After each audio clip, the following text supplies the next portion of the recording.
My wife said, "Try my sister," as a joke, but I took her seriously, and the secret blew up at a family dinner. And to this day, I can still hear the way the laughter around the table turned into silence, so heavy it felt like the walls themselves were holding their breath. But let me take you back to where it started, because people always assume affairs are born from lust, when really most of the time they are born from loneliness. And I had been lonely for years, married 8 years to a woman who once lit up every room and filled our days with joy, but who over time grew colder, sharper, more distant, so that even though I lived under the same roof with her, I felt more like a tenant than a husband, like I was tolerated rather than loved. And I tried. God knows I tried. With date nights she ignored, gifts she pushed aside, talks she shut down, until one night at dinner she smirked over a half-empty glass of wine and said those words that would burn our world down.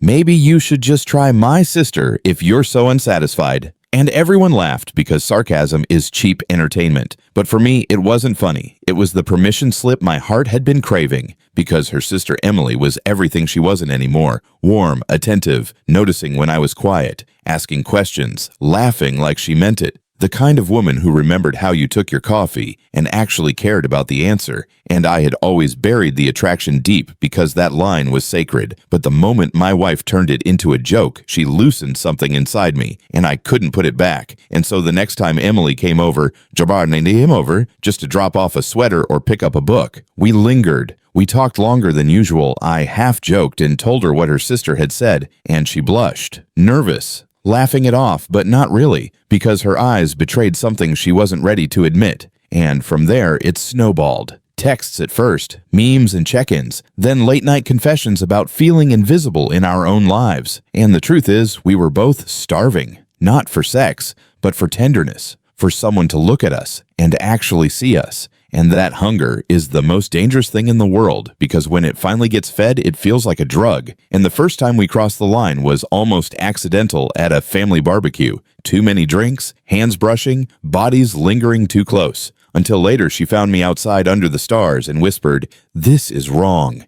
And I whispered back, "So is what your sister has been doing to me for years." And then her lips were on mine and the dam broke. And once broken, it could never be rebuilt. And I kept telling myself it wasn't just an affair, it was survival. It was me clawing my way back to feeling alive. And for months we kept it hidden. Stolen moments, stolen touches, stolen nights. Until that dinner, that cursed dinner, where the whole family gathered around the long oak table. My wife at one end, Emily sitting just 2 seats away from me, and the air was charged in a way no one else could sense but us. And in the middle of the meal, my wife, bitter from too much wine, circled back to her favorite weapon, sarcasm, and said, "Careful, Emily, he might actually take you up on that joke I made." And she laughed. But this time Emily's face turned crimson, her fork clattered against the plate, and the silence that followed was deafening. And in that moment my wife's laughter died as she scanned the room, her eyes landing on her sister, then on me. And she knew. She just knew.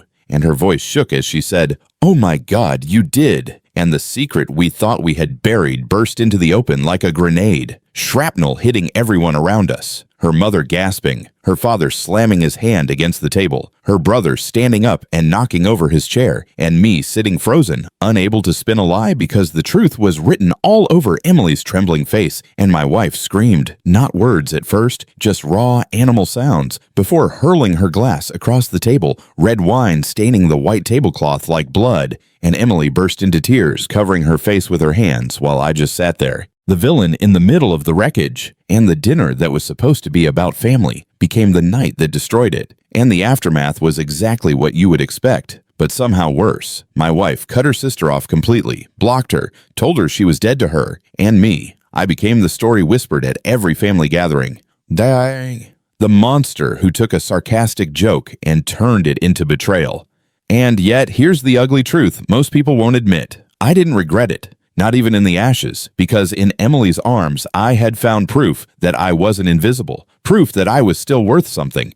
And though it cost me everything, my marriage, my reputation, even the respect of her parents, I can't erase the nights where I felt alive again, where I felt seen. And so when people ask me if it was worth it, I don't give them the polite answer. I tell them the truth, that sometimes revenge doesn't come in shouting matches or slammed doors. Sometimes it comes in silence, in the way you take someone's throwaway sarcasm and turn it into their worst nightmare. Because my wife thought she could freeze me out forever, thought her cruelty had no consequences. But the night she joked about her sister, she handed me the match, and I lit it. And though it burned the house down, for once I was no longer a ghost inside of it. For once I was a man who mattered, even if only in the ruins.